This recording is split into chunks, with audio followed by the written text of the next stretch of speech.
আসসালামু আলাইকুম রহমতুল্লাহি ওবরকাতুহু। সম্মানিত দর্শক, ফেব্রুয়ারি মাসের ৭ তারিখ আজকের এই ভিডিওটি করছি। বাংলাদেশে ইলেকশনের যে উত্তেজনা চরমে। এতকাল ধরে যে সম্ভাবনার অশনির সংকেত যারা দেখেছে, তারাও আজকের দিনে এসে চিন্তা করছে যে নির্বাচন তো হয়েই যাচ্ছে। আর নির্বাচন হওয়া মানেই তো বিএনপি ক্ষমতায় আসা, এবং জানাতেন ক্ষমতা নয়, একছত্র আধিপত্য নিয়ে মোর দেন 250 250টিরও বেশি আসন পেয়ে তারা জয়লাভ করতে যাচ্ছে। এই হলো যারা দোদুল্যমান থাকে, উত্তেজনা থাকে, সকাল বিকাল সিদ্ধান্ত পরিবর্তন করে তাদের বক্তব্য। অন্যদিকে যারা বলছেন যে এই নির্বাচনে ম্যাটিকুলাস ডিজাইন হবে, আমেরিকার একটা ডিজাইন আছে, এবং আমেরিকা যেহেতু জামাতকে চাচ্ছে, কাজেই শেষ রাতের যে ছক্কা এটি শেষ পর্যন্ত জামাতই মারবে, এবং বিএনপি এবং অন্যান্য যারা লোকজন রয়েছে তাদেরকে বেকুফ বানিয়ে মোটামুটি ভোটের ফলাফল বিএনপির দিকে নিয়ে যাবে। আরেকটি পক্ষ যারা এখনও পর্যন্ত এই ভোটের ৩-৪ দিন আগে তারা বলার চেষ্টা করছেন যে আওয়ামী লীগ হাল ছাড়েনি, শেষ পর্যন্ত আওয়ামী লীগ একটা চক্রান্ত করবে এবং নির্বাচন বানচালের জন্য তারা সর্বোচ্চ চেষ্টা করবে। অন্যদিকে দিল্লির খবর হলো, দিল্লি মনে প্রাণে যাচ্ছে যে নির্বাচন হোক, অর্থাৎ দিল্লির দুটো অংশ, একটি অংশ শেখ হাসিনা আর অন্যটি অংশ হলো নরেন্দ্র মোদী। তারা যাচ্ছে যে একটা গণতান্ত্রিক ট্রান্সফরমেশন হোক এবং ট্রানজিশন অফ পাওয়ার এটা স্বাভাবিক নিয়মে হোক, এটা তারা চাচ্ছে। এর কারণ হলো ভারতের সঙ্গে যে বাংলাদেশের দ্বিপাক্ষিক সম্পর্ক এটি থমকে আছে গত 17 মাস ধরে। ব্যবসা বাণিজ্যে উভয় দেশই ক্ষতিগ্রস্ত হচ্ছে, এবং সবচেয়ে বড় ব্যাপার হলো উভয় দেশের জনগণের মধ্যে একটা বিরাট ফ্রাস্ট্রেশন তৈরি হয়ে গেছে। এবং এই মুহূর্তে ভারতের যে আন্তর্জাতিক সংকটগুলো রয়েছে, সেই সংকটের মধ্যে যদি বাংলাদেশের এই অভ্যন্তরীণ সমস্যা তাদের বিরুদ্ধে চলে যায়, তাহলে এটা রীতিমতো গদির উপর বিস্ফোরা তৈরি হয়ে যাবে। নরেন্দ্র মোদীর সঙ্গে অ্যাপস্টেন কেলেঙ্কারির সম্পর্ক, আমেরিকার সঙ্গে ভারতের টানাপোড়েন সম্পর্ক, পাকিস্তানের সঙ্গে উত্তেজনা, চীনের সঙ্গে উত্তেজনা, মালদ্বীপে তাদের কর্তৃত্ব হারানো, নেপালে তাদের কর্তৃত্ব হারানো, শ্রীলঙ্কাতে তাদের কর্তৃত্ব হারানো, সব মিলিয়ে ভারতের পররাষ্ট্র নীতি যেখানে তছনছ, সেখানে গত 17 মাস ধরে তাদের উপরে সবচেয়ে বড় খড়গটি চলে এসছে বাংলাদেশের সঙ্গে ভারতের খারাপ সম্পর্ক।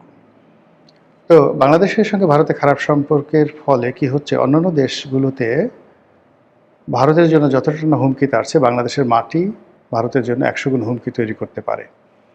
এদেশের মাটিতে যদি আমেরিকা কোনো কারণে তাদের প্রভুত্ব বিস্তার করে ফেলে, চীন যদি প্রভুত্ব বিস্তার করে ফেলে, এমনকি মায়ানমার দেশের যে পার্বত্য অঞ্চল, সেই পার্বত্য অঞ্চলে মায়ানমারের যারা আরাকান আর্মি, তাদের আধিপত্য যদি প্রতিষ্ঠিত হয়ে যায়, ভারতের সর্বনাশ হয়ে যাবে।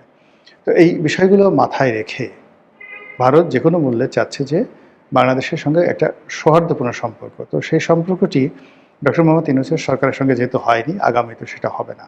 এই জন্য তারা মনে প্রাণে চাচ্ছে যে একটি নির্বাচন হোক। তো সেই নির্বাচনটি একেবারে দ্বার প্রান্তে। আর নির্বাচনের পরে আওয়ামী লীগ বিএনপির সম্পর্ক কেমন হবে, জামাতের সঙ্গে বিএনপির সম্পর্ক কেমন হবে, জামাতের সঙ্গে আওয়ামী লীগের সম্পর্ক কেমন হবে, এগুলোর উপরও কিন্তু ভারত বাংলাদেশ সম্পর্ক নির্ভর করবে। আমরা এই মুহূর্তে যে মার্কেটে কথাগুলো শুনতে পাচ্ছি, সেটা হলো ভারত জামাতের সাথে সম্পর্ক রক্ষা করছে আর বিএনপির সঙ্গে বেশি সম্পর্ক রক্ষা করছে। সবাই বলাবলি করার চেষ্টা করছে যে মূলত তারেক রহমান সাহেব যে বাংলাদেশে এসেছেন মূলত ভারতের গ্রিন সিগন্যালের উপর নির্ভর করে, এবং ভারতের যে চ্যানেলগুলো রয়েছে বাংলাদেশের বিভিন্ন প্রশাসনে, সেইগুলো তারেক রহমানমুখী করে দেওয়া হয়েছে। আবার কেউ কেউ বলার চেষ্টা করছেন যে ডক্টর মোহাম্মদ ইউনূসের সঙ্গে যে সমঝোতা হয়েছিল তার লন্ডন বৈঠকে, তার প্রেক্ষিতে তিনি এসেছেন। আর ইউনূস সাহেবের এই মুহূর্তে জনাব তারেক রহমান সাহেবের সাহায্য সবচেয়ে বেশি দরকার তার সেফ এক্সিটের জন্য। হোয়াট এভার মেবি, ঘটনা যাই হোক না কেন, ইতিমধ্যে আমরা যে বিষয়গুলো মোটামুটি একটা অনুসিদ্ধান্তে পৌঁছে গেছি, সেটি হলো আমেরিকা কোনো অবস্থাতেই বিএনপির সঙ্গে সমঝোতা চাচ্ছে না। আমেরিকার এই মুহূর্তের প্রথম পছন্দ আওয়ামী লীগ, দ্বিতীয় পছন্দ জামাত, এবং আমেরিকা চাচ্ছে যে জামাতকে ক্ষমতায় প্রতিষ্ঠিত করে জামাতের হাত ধরে আওয়ামী লীগ বাংলাদেশে আসুক। দ্বিতীয় যে সমস্যাটা, সেটা হলো ভারত চাচ্ছে বিএনপি ক্ষমতায় আসুক, বিএনপির হাত ধরে আওয়ামী লীগ ক্ষমতায় না আসলেও রাজনীতিতে ফিরে আসুক। এই দুটো সমীকরণ গত 17 মাসে মোটামুটি 90% সেটেলড হয়ে আছে। এখন আমেরিকার ম্যাটিকুলাস ডিজাইনে জামাত ক্ষমতায় আসবে, আর পরবর্তীতে জামাতের হাত ধরে আমেরিকার মধ্যস্থতায় আওয়ামী লীগ রাজনীতিতে আসবে এবং জামাত এবং আওয়ামী লীগ একত্র হয়ে বিএনপিকে কোণঠাসা করবে। এটা গেল একটা সমীকরণ। দ্বিতীয় সমীকরণটা হলো যে তারেক রহমান সাহেব ক্ষমতায় আছেন, তিনি ভারতের যে গ্রিন সিগন্যালে এসেছেন বা তিনি ভারতের উদারতায়, ভারতের সাহায্য সহযোগিতা নিয়ে তিনি ক্ষমতায় থাকবেন এবং তিনি শেখ হাসিনার জন্য একটি যাকে বলা হয় সেফ এক্সিট করে দিবেন এবং আওয়ামী লীগের জন্য রাজনীতি করার জন্য একটি পথ তৈরি করে দেবেন। বিনিময়ে দিল্লির মানে যাকে বলা হয় আশীর্বাদ তারেক রহমান সাহেবের মাথায় থাকবে। এই দুটো সমীকরণ। এখন এই দুটো সমীকরণ যদি আপনি বিচার বিশ্লেষণ করেন তাহলে সেখানে দেখবেন যে এখানে মাইনাসের খাতায় বিএনপি এবং জামাত দুটোই থাকছে। আমেরিকা যদি এখানে তাদের কুটচাল সফল করতে পারে তাহলে বিএনপির খবর আছে। দিল্লি যদি তাদের কুটচাল সফল করতে পারে তাহলেও জামাতের খবর আছে। এগুলো একটা। 2 নম্বর হলো যে যদি আমেরিকা সফল হয় তো সেক্ষেত্রে জামাতের সঙ্গে দিল্লি কিন্তু একটা সম্পর্ক স্থাপন করে ফেলেছে এবং আমেরিকা সফল হলে আওয়ামী লীগের জন্য ডবল বেনিফিট। ডবল বেনিফিট হলো যে তারা আমেরিকার মাধ্যমে জামাতের ঘাড়ে ভর করবে, আর দ্বিতীয়ত হলো দিল্লি কিন্তু জামাতকে মাইনাস করেনি বা দিল্লির জামাতকে তালাক দেয়নি। তারা তারেক রহমান সাহেবকে প্রেফারেন্স দিচ্ছে কিন্তু জামাতকে নিউট্রাল করে রেখেছে।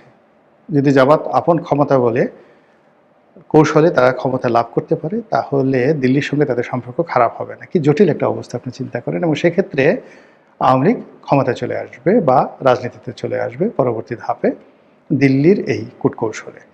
তাহলে আপনি দেখুন যে দিল্লি এবং আমেরিকা বাংলাদেশে যে রাজনীতির বলয় তৈরি করছে এই মুহূর্তে বুলেটিন আকারে, মানে আগামী 6 মাসের জন্য, 3 মাসের জন্য, 1 বছরের জন্য সর্বোচ্চ। সেখানে বিএনপি এবং জামাত যাদেরকেই আপনি দেখতে পাচ্ছেন তাদের সাথে লেজ হিসেবে আমেরিকা এবং দিল্লি আওয়ামী লীগকে জুড়ে দিয়েছে। মানে যে একজনের কপাল পড়বে ঠিকই, কিন্তু যে ক্ষেত্রেই মানে বিএনপি আসুক বা জামাতি আসুক সেক্ষেত্রে আওয়ামী লীগের জন্য একটা উইন্ডো তৈরি করে দিয়েছে। দিল্লিও তৈরি করেছে, আমেরিকা তৈরি করেছে। এখন প্রশ্ন হলো যে আমেরিকা এবং দিল্লি তারা তো দীর্ঘদিন একসাথে থেকেছে, এখন তাদের মধ্যে বিরোধ কতটুকু?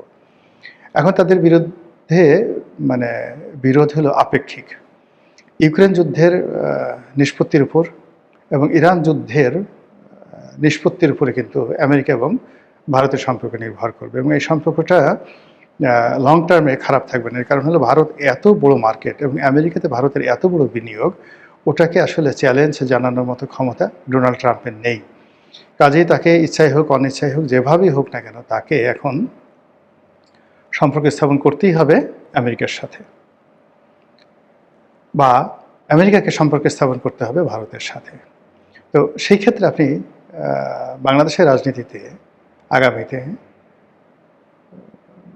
মানে আওয়ামী লীগের যে দহরম মহরম এটি আপনি স্পষ্ট বুঝতে পারবেন।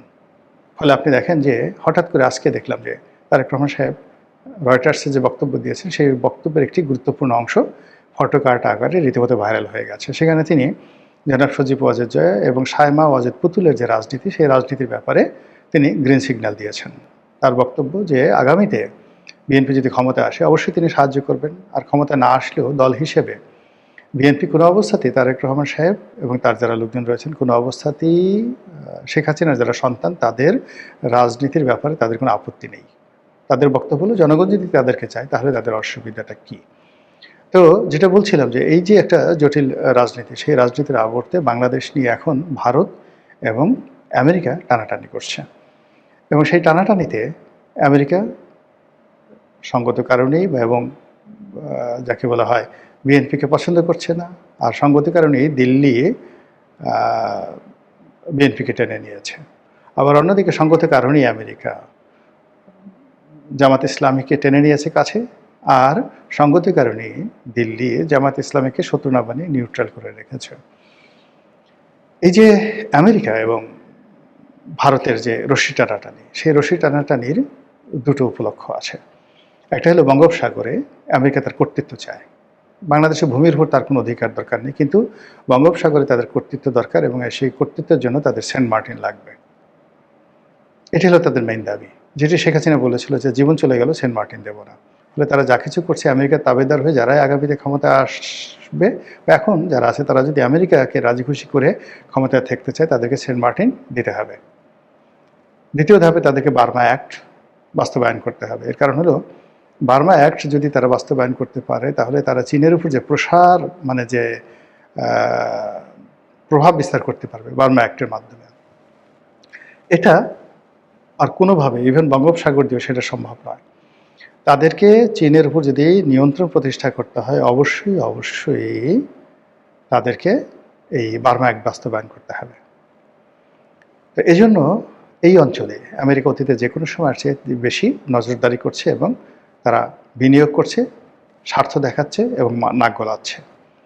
অন্যদিকে ভারত খুব ভালো করে জানে যে এখানে যদি আমেরিকা তাদের কর্তৃত্ব প্রতিষ্ঠা করে সেভেন সিস্টার থাকবে না।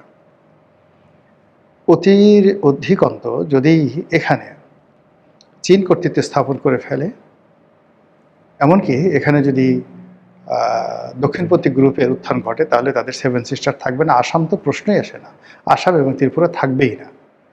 বাংলাদেশের দক্ষিণপন্থী গ্রুপ শক্তিশালী হওয়ার সাথে সাথে খুব অল্প সময়ের মধ্যে এই দুটো জায়গাতে অস্থিরতা তৈরি হয়ে যাবে। ফলে এই যে বাংলাদেশের রাজনীতির জন্য তারা ইতিপূর্বে ভয় দেখিয়েছে, তারা সার্জিক্যাল স্ট্রাইক করবে, তারা বাংলাদেশের মধ্যে ঢুকে পড়বে, যা ইচ্ছা তাই করবে, মানে এই যে হুম্বিতম্বিগুলো, এবং আমরা এখন নির্বাচনের এই সময়টাতে এই জিনিসগুলো বাদ পড়েছে। কিন্তু আমরা জানি যে ভারতের যে সেভেন সিস্টার আছে, সেই সেভেন সিস্টারের যে লাগোয়া তাদের যে বেজগুলো রয়েছে, সেনা ক্যাম্পগুলো রয়েছে, সেনা ছাউনিগুলো রয়েছে, সেখানে মানে ভারত সর্বোচ্চ সতর্কতায় আছে, সৈন্য সামন্ত বৃদ্ধি করেছে এবং মাঝারি পাল্লার ক্ষেপণাস্ত্র তারা সেখানে মোতায়েন করেছে।